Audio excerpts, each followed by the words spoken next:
اس context میں کئی ایک آیات ہیں قرآن حکیم میں، اور اس میں ایک ضربہ سلام آپ سمجھ لیں، ایپیکس اور چوٹی، وہ سورہ آل عمران کی آیت نمبر ہے، سورۃ النساء کی آیت نمبر 41۔ فَكَيْفَ إِذَا جِئْنَا مِنْ كُلِّ أُمَّةٍ بِشَهِيدٍ، وہ وقت کیسا ہوگا کہ جب ہم ہر امت میں سے ایک گواہ کو اٹھائیں گے، یعنی وقت کے پیغمبر کو، کہ گواہی دے یا تو اپنے ماننے والوں کے حق میں یا ان کے خلاف۔ جو سورۃ الفرقان کی آیت نمبر 30 میں آیا نا، وَقَالَ الرَّسُولُ يَا رَبِّ إِنَّ قَوْمِ اتَّخَذُوا هَذَا الْقُرْآنَ مَهْجُورًا، رسول اللہ شکایت کریں گے کہ اللہ میری قوم نے قرآن کو پیٹھ کے پیچھے ڈال دیا تھا۔ شفاعت بھی کریں گے اور شکایت بھی کریں گے قرآن چھوڑنے والوں۔ اچھا مزے کی بات دیکھیں، یہ جو بات ہے نا، یہ پاسٹ ٹینس کے سیغے سے بیان ہوئی ہے۔ ویسے ہم جب دنیا میں بات کرتے ہیں نا، میں اب ترجمہ میں نے کیا ہے کہ رسول اللہ شکایت کریں گے، لیکن عربی میں پتہ کیا ہے؟ رسول اللہ نے شکایت کی۔ کیوں؟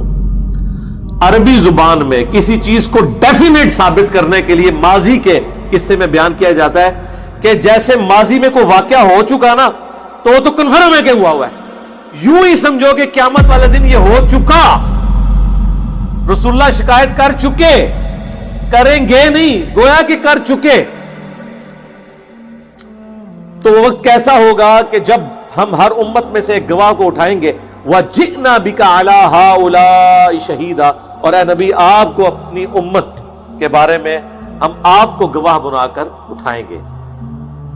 یہ وہ آیت ہے جس کے بارے میں بخاری اور مسلم دونوں میں حدیث ہے۔ عبداللہ ابن مسعود کہتے ہیں کہ ایک دن نبی علیہ السلام ممبر پہ تشریف فرما تھے، آپ نے مجھے کہا کہ عبداللہ آؤ مجھے قرآن سناؤ۔ میں نے عرض کیا اللہ کے رسول، قرآن تو آپ پہ نازل ہوا ہے، میں آپ کو قرآن سناؤں؟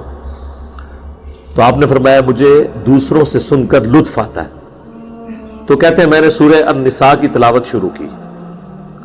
جب میں اس 41 نمبر آیت پہ پہنچا نا کہ وہ وقت کیسا ہوگا کہ جب ہم ہر امت میں سے ایک گواہ کو اٹھائیں گے، اور اے نبی تمہیں اٹھائیں گے اپنی قوم کے خلاف، اپنی امت کے خلاف، یا ان کے حق میں گواہی دینے کے لیے، تو رسول اللہ صلی اللہ علیہ وسلم نے فرمایا عبداللہ بس کرو، عبداللہ بس کرو۔ کہتے ہیں میں نے جب نگاہ اٹھا کے دیکھا تو رسول اللہ کی آنکھوں سے آنسو روا تھے کہ مجھے اپنی امت کے خلاف گواہی دینی پڑے گی۔ اچھا نبی علیہ السلام پریشان ہے کہ مجھے امت کے خلاف گواہی دینی پڑے گی ان کے برے کرتوتوں کی وجہ سے، اور امت خوش ہے کہ جو کچھ بھی ہے تیرے محبوب کی امت سے۔ ویسے تو نبی علیہ السلام کو بھی خوش ہونا چاہیے نا، اگر جنت کی گارنٹی پوری امت کو مل چکی ہے تو پھر رونے والی تو بات ہی کوئی نہیں ہے۔ اور یہ خوشی کے آنسو نہیں ہے، کیونکہ انہوں نے کیا کہا؟ عبداللہ بس کرو۔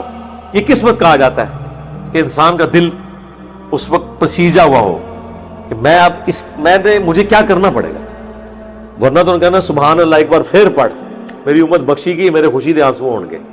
نہیں، یہ خوشی کے آنسو نہیں تھے، بلکہ اس پریشانی کے تھے کہ اکثر امت جہنم میں جانے والی ہے، بولے اعوذ باللہ تعالی۔ وَلَقَدْ ذَرَأْنَا لِجَهَنَّمَ كَثِيرًا مِنَ الْجِنِّ وَالْإِنسِ، انسانوں اور جنوں کی اکثریت پیدا ہی دوزخ کے لیے، لیکن اللہ نے فرمایا یہ ہمارا ظلم نہیں ہے، ہم نے انہیں عقل دی تھی، دل دیے تھے سوچتے نہیں، آنکھیں دی تھی دیکھتے نہیں، کان دیے تھے سنتے نہیں، یعنی جیسا سننا چاہیے عبرت والا۔ اولئک کالانعام بل ہم اضل، یہ چوپایوں کی مانند ہے بلکہ اس سے بھی گئے گزرے۔ اچھا اللہ کے نبی علیہ السلام کو اس سینسٹیوٹی کا پتہ تھا۔ صحیح مسلم میں حدیث ہے، قیامت کے دن جسے اس کے عمل نے پیچھے چھوڑ دیا، اس کی نسبت اور نسب اسے آگے نہیں لے کے جا سکتا، یعنی کہ میں فلاں بڑے کا بیٹا ہوں۔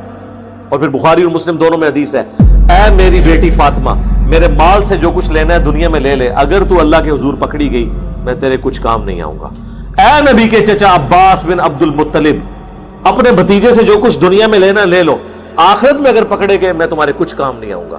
اے نبی کی پھوپھی صفیہ، مجھ سے جو کچھ لینا ہے دنیا میں لے لو، آخرت میں اللہ کے حضور پکڑی گئی تو میں کچھ کام نہیں آؤں گا۔ اور یہ حدیث بخاری مسلم دونوں میں اس آیت کے کانٹیکسٹ میں جب قرآن پاک میں اللہ تعالیٰ کی طرف سے نبی علیہ السلام کو حکم ہوا کہ اپنے قریبی رشتہ داروں کو آپ ڈر سنا دیں۔ ہم رسول اللہ کے بیان پہ جب ڈرانے والی باتیں کرتے ہیں کہتے ہیں ڈرانے رہنے دیں، تو اللہ کے نبی نے ڈرا کے ہی گئے ہیں سرکار، آپ کا منصب ہی ڈرانا ہے۔ خوشخبری اس کے لیے ہے جو ڈرنے کے بعد بندے کا بچہ بن جائے تو اس کے لیے خوشخبری ہے۔ ورنہ آپ کا جو پرائمری جو ہے وہ انذار ہے. وَأُوحِيَ إِلَيَّ هَذَا الْقُرْآنُ لِأُنذِرَكُم بِهِ وَمَن بَلَغَ. اے نبی تم فرما دو کہ مجھے قرآن اس لیے وحی کیا گیا تاکہ میں اس کے ذریعے تمہیں ڈر سناؤں اور جس تک بھی یہ کتاب پہنچے.